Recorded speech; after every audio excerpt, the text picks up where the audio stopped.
So, we will now take a look at the physiology of respiration. You know, this is well, you know something about it,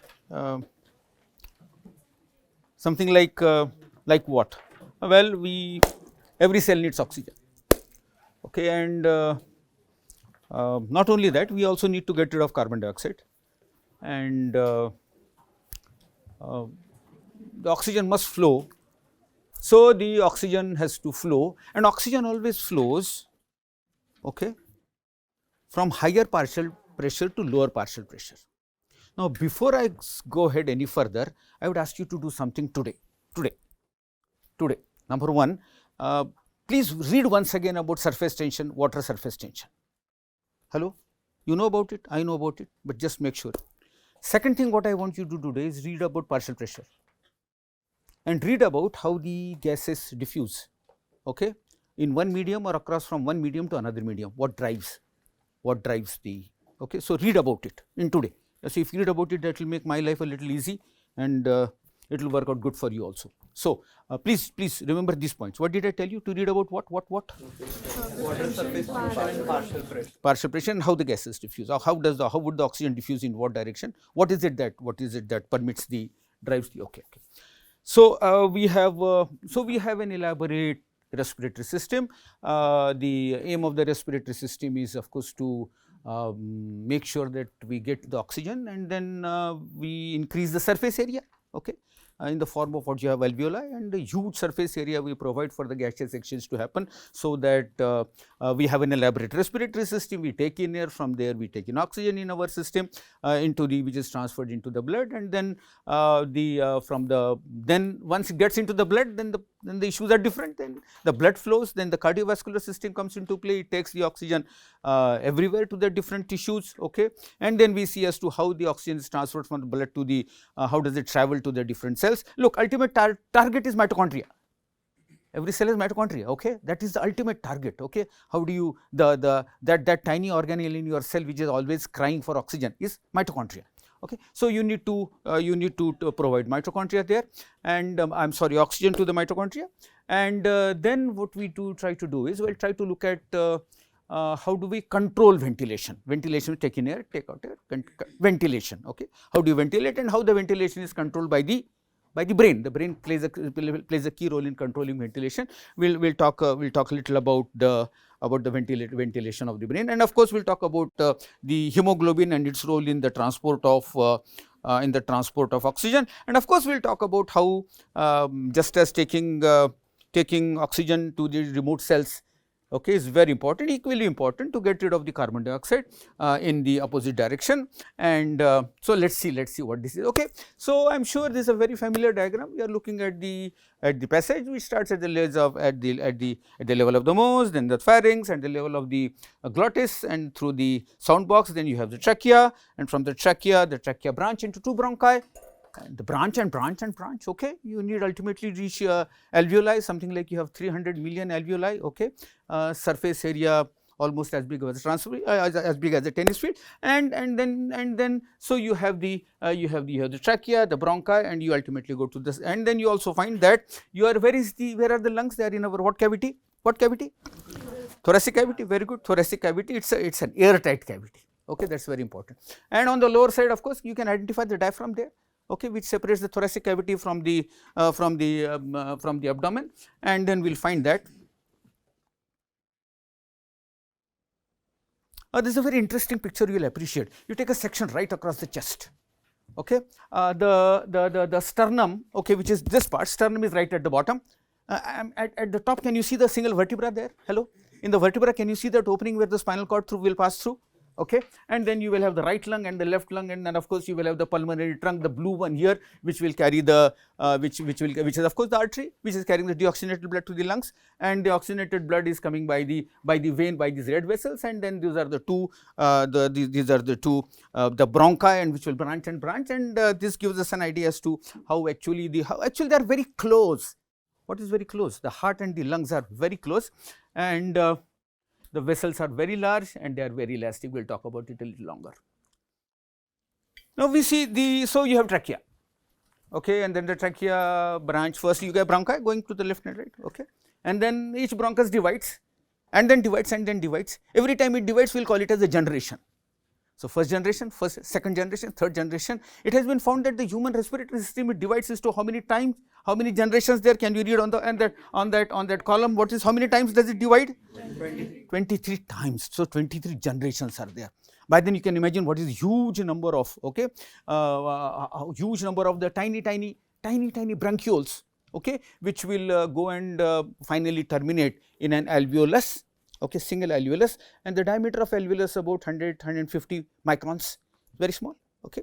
And one of the major problems of the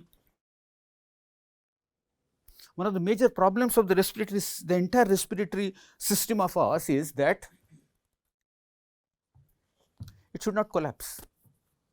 You understand what I mean? Okay, if you draw air, or if there is negative pressure, it will just collapse.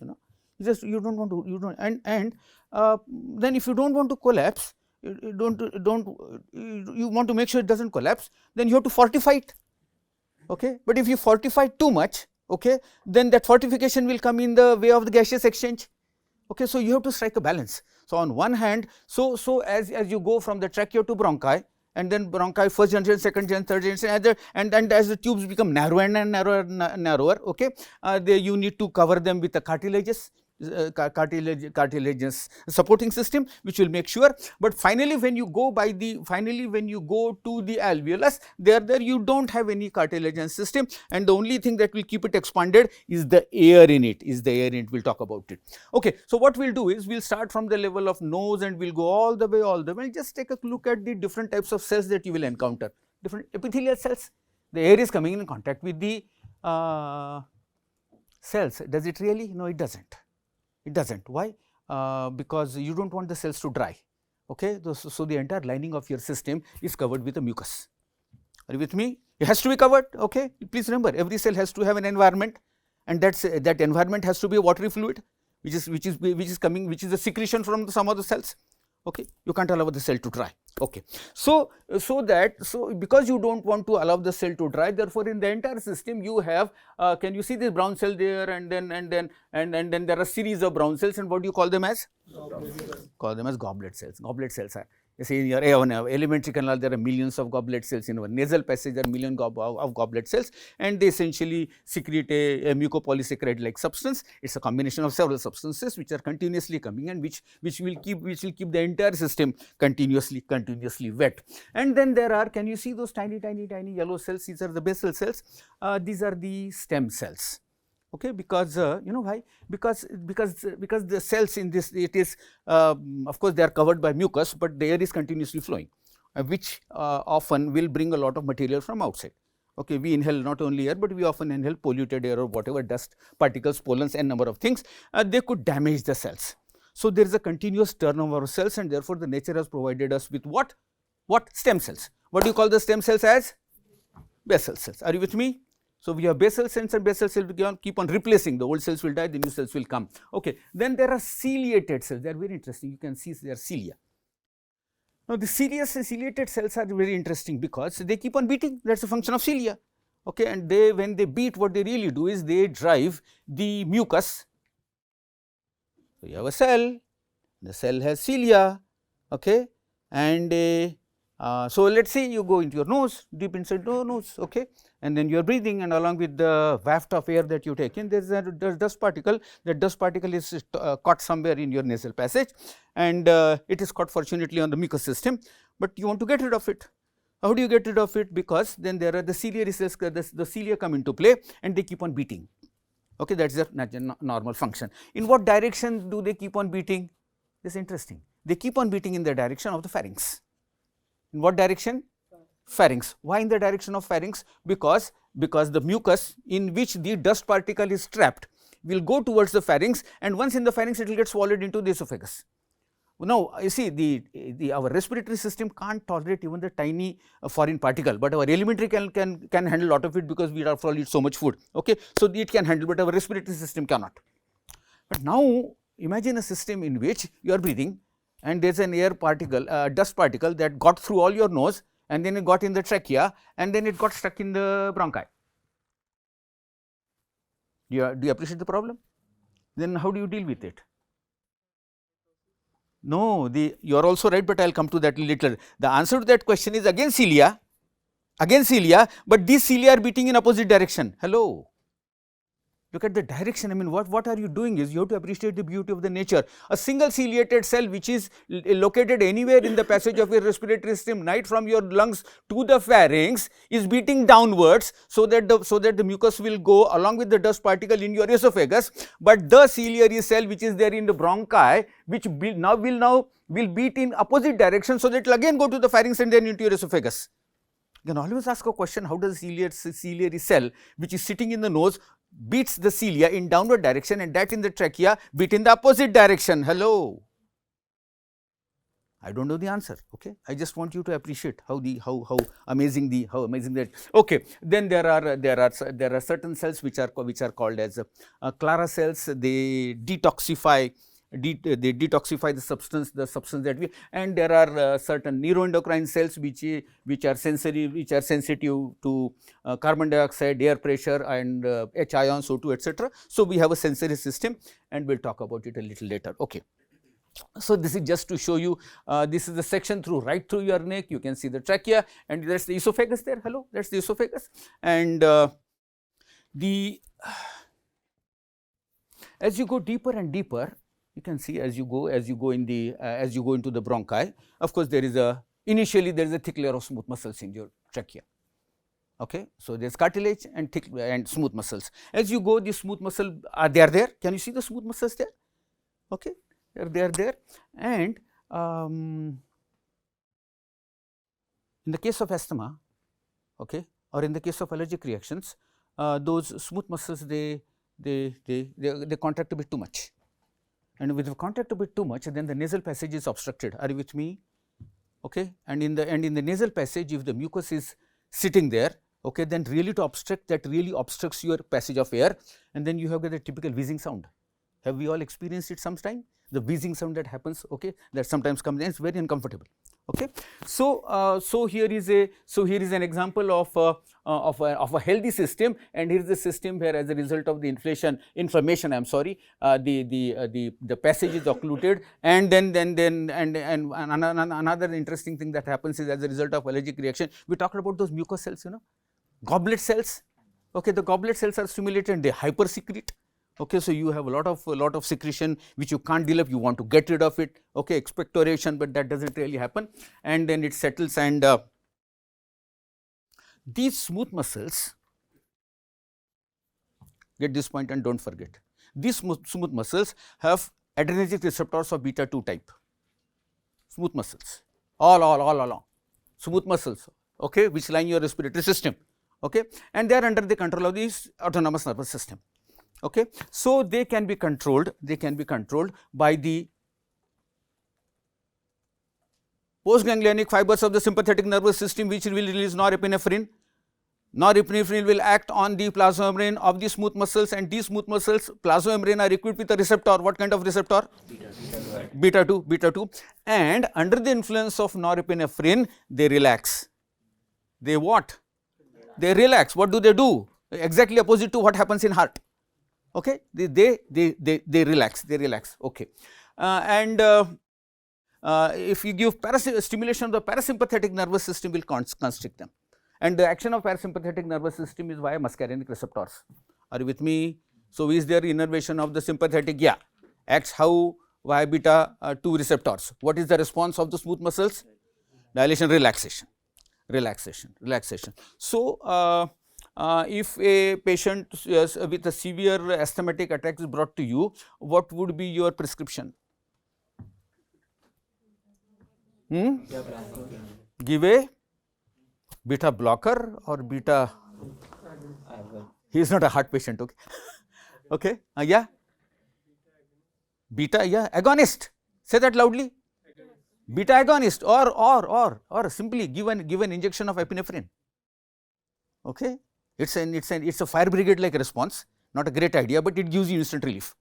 Okay, so you can give what? You can give a sympathetic agent. So the patient is you can those this beta 2 receptors. Beta 2 receptors are sensitive to epinephrine. They are more sensitive to they are actually less to norepinephrine, more to epinephrine. What is the source for epinephrine?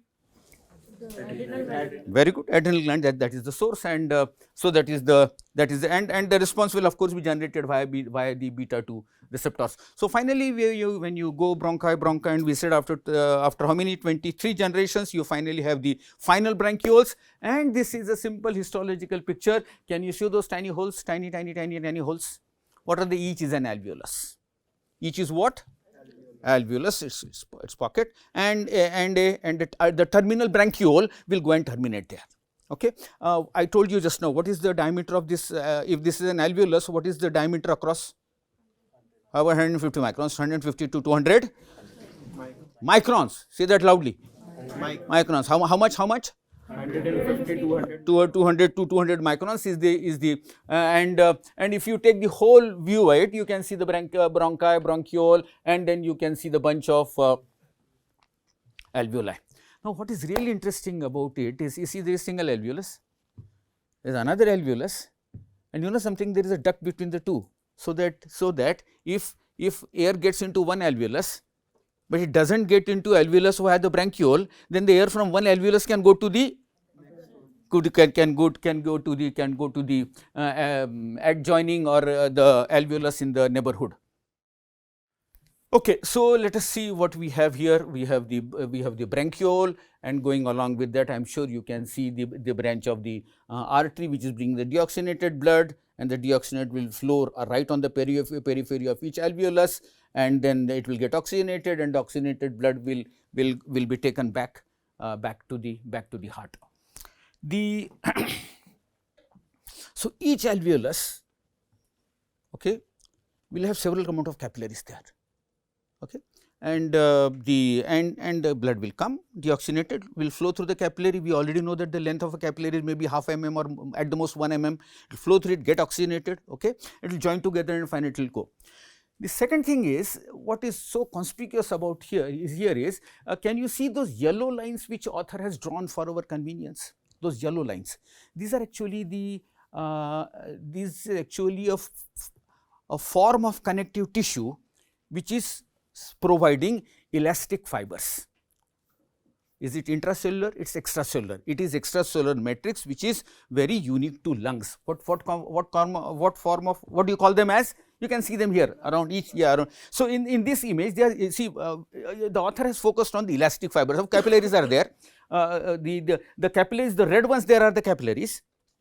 Hello, can you follow that? The red ones are there, but the yellow ones are what? Elastic, and this shows the elastic fibers. You know, why are we talking so much about the elastic fibers is because okay, I'll talk about it when we do the mechanism of respiration. I think I'll talk about it in a couple of slides. We'll go there.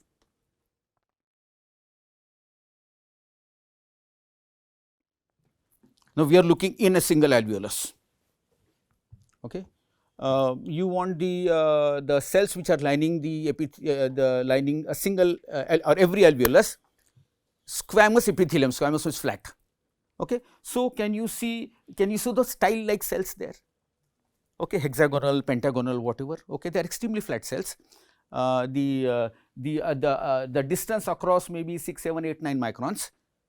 6 and are you with me? This way 6, 7, 8, 9, 6, 7, 8, 9. But the thickness is maybe 1 micron, 1.5 microns. That's all. They are extremely thin cells. Extremely thin cells. For obvious reason that they are supposed to facilitate the gaseous exchange. Therefore, they are extreme. We will call the cells, these flat cells, we will call as the cell type 1. What do you call them as? Cell type 1. They are and 90% of the cells are cell type 1, and they form the squamous epithelium, and they are flat cells. About 10% of the cells which author has colored for us are called as the type 2 cells. What do you call them as? Type 2 cells. Okay, and these type 2 cells are interesting because they are secretory cells, and they secrete a range of phospholipids. What did I say? They secrete a range of phospholipids. You see, the moment I talk of phospholipid, you must talk of a molecule, hello, that has a head, and there is a charge, and there are tails, and there is no charge. Are you with me? Okay. Such compounds are being secreted. Okay, phospholipids, a range of them, different phospholipids are secreted by the type 2 cells, and those substances serve as surfactant. Surfactant. What word did I use? Surfactant. Surfactants are they are like detergents, we use for washing clothes. These surfactants, they will reduce the surface tension of water. Are you with me? They form a layer. You see, if the water directly comes in contact with air, hello, then the attraction for one molecule of water with another molecule of water is very high. I will call it a surface tension. We call it a surface tension. Are you with me? And it happens when the layer of water is coming in contact with air. Okay. Therefore, I asked you to read, please read more about surface tension today. So, I'll talk more about. So, these are the, and then there are certain macrophages. Okay. Somebody said just now here, some of those dust particles which could not be dealt with by the cilia in the upper part by draining them downwards, or they could not be handled by the lower part of the trachea by draining them upwards. Those will finally be taken by phagocytosis by the macrophages, and then the macrophages themselves will travel, okay, into the pharynx, and then will be swallowed into the alimentary canal. Okay. What are we talking about? We are talking about the system that tries to keep our respiratory system clean. Okay. And of course, the things will get in as we move along in the, and of course, can you see a capillary here, a capillary here, a capillary here, a capillary here, a capillary. So, this particular the author has shown about 6, there are far more number of capillaries which invest almost every single alveolus. This is just to emphasize the macrophage there, which will devour or phagocytose the dust particles. This is to give you an idea. We have a scanning electron photomicrograph of an alveolus. So, can you see these are single alveolus, these are all the alveoli, and this is the duct through which the air will pass. This is a section through the bronchi. Okay, pulmonary ventilation. So, let us try to understand the mechanism how air comes in and goes out, and now here I will talk about the elastic fibers which I have shown you in one of the previous slides. So, we have a box here, thoracic cage here, okay, which is lined by the ribs, and the ribs have muscles, skeletal muscles. Ribs have what muscles? Skeletal muscles, and on the lower side there is diaphragm, again skeletal muscle. What muscle? Skeletal muscle. You can control the movement of your diaphragm willfully. It's a skeletal muscle, and so here we have the and then you see both the lungs, okay, and the okay. Let's go to the trachea, okay, and the trachea, and then it branches into bronchi. This is the only way by which the lungs are actually communicating with the rest of the body. Rest of that, the lungs are actually floating. Lungs are floating into our thoracic cavity. They are not attached anywhere. Lungs are like this is as if you are having lungs by the neck. Very funny language. Okay, but you have I am holding what? Trachea, bronchi, one lung here, one lung here. Rest is also floating. It's only here that the lungs really come in contact with the rest of the body. What you call as the root of the lungs, also called as hilum technically. Okay, but the rest of it is just when the lungs will either compress, or they will, when will they compress? They will compress when you try to expire the air, or they will expand. When will they expand? They will expand when we inhale the air. In either cases, the outer wall of the lungs, will slide on our chest cavity. So, if this is the chest cavity inner surface, and if this is the lungs keep on continuously sliding on one another, and to facilitate that sliding there is a thin layer of lymph. Are you with me? There is thin layer of lymph. Now, let us see what would make, how is it that the lungs essentially inspire, or we are able to take in the air in the lungs, because how? Negative pressure on the outside. What is it? What did I say just now? Negative pressure on the outside. How do you generate the negative pressure on the outside? By, most important is the diaphragm. Most important is what? Diaphragm, and of course, then the ribs, and then the sternum. So, for that to really happen, what we need to do is, this is the diaphragm. It is dome shaped. Okay.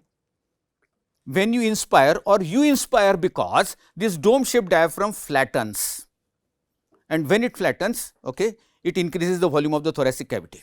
Point number 1. Two additional things happen. Number 1, your clavicle or the collarbone, it goes up, and number 3, your sternum goes forward and your ribs go a little downwards.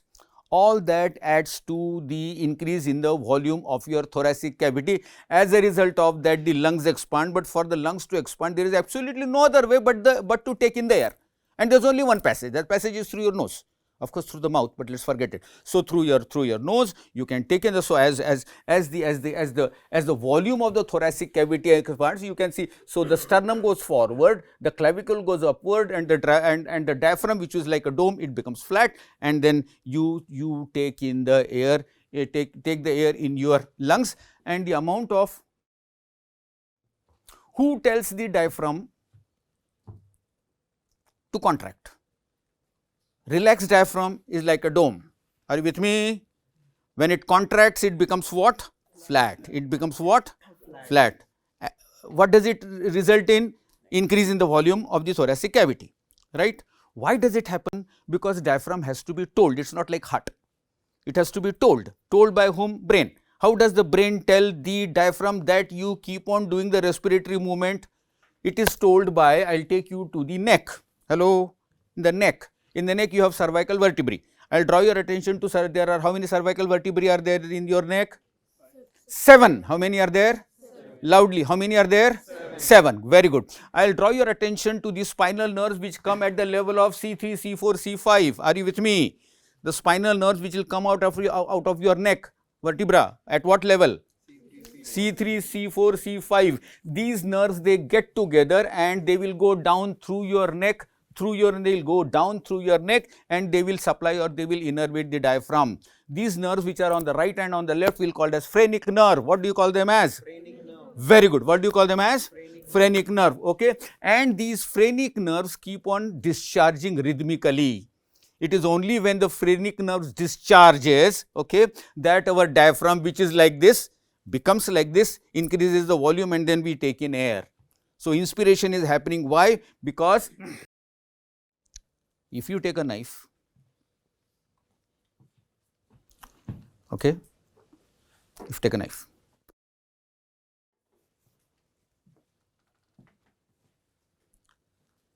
and cut the phrenic nerves, the end. Got the message? Why am I doing it? Just to impress on you the importance of what? It's so important. It's just, that's it. Phrenic nerves are so important. Okay, they rhythmically every day they have to send action potential. If they don't, that's it.